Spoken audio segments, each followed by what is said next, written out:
Mula naman sa mga sinaunang mapa ng Pilipinas, dumako tayo sa panahon ng dinastiya. Diyan naman po sa mga sinaunang hari sa Egypt. Tampok sa isang exhibit sa France ang mga replika ng labi at mga kayamanan sa panahon ng tinuguriang boy pharaoh na si Tutankhamun. Mula sa Paris, France, saksi si GMA News stringer Richard Villanueva. Ang mga ginantoang kabaong noong panahon ng Egyptian pharaoh na si Tutankhamun ang naging simbolo ng pag-usbong ng ancient Egypt bilang isa sa mga sinaunang kabihasnan sa mundo. At sa pambihirang pagkakataon, makikita ang replika ng mga ito at ang libo-libo pang kayamanan ng kanilang panahon sa exhibit na pinamagatang Tutankhamun, His Tomb and His Treasures sa Paris, France.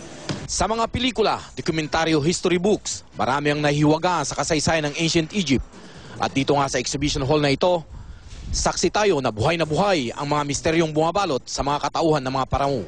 Ani mo'y nagbalik ka sa panahon ng mga pharaoh pag nakita mo ang mga sinaunang simbolong ito. Gaya ng life-size na tronong ito ng mga parao, pati ang mga sinakyan nilang mga chariot, mga bangkang minsan naglayag sa Nile River, at mga armas bandigma gaya ng kutsilyo, pana at sibat.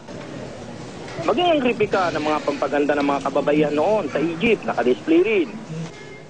Makikita rin ang ilang larawan na mismong mummy at skeletal film ng labi ni Tutankhamun, pati ang mga dambuhalang nitong ito.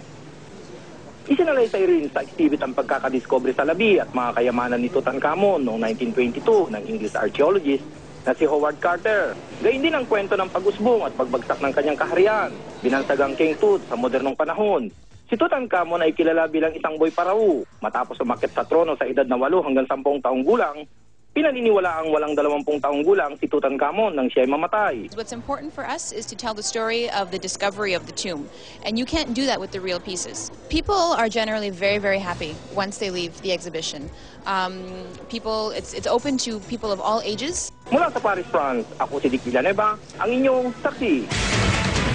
Kung nasa ng balita, ikaw tanggigan ng katotohanan, magkasama sa pagbabalitang walang kinikilingan. Walang pinoprotektahan, walang kasinungalingan, serbisyong totoo po lamang. Sa ngalan ni Vicky Morales, ako po si Mariz Umali. Ako naman Arnold Glavio, susunod ang Reporter's Notebook. Hanggang bukas, sama-sama tayong magiging saksi.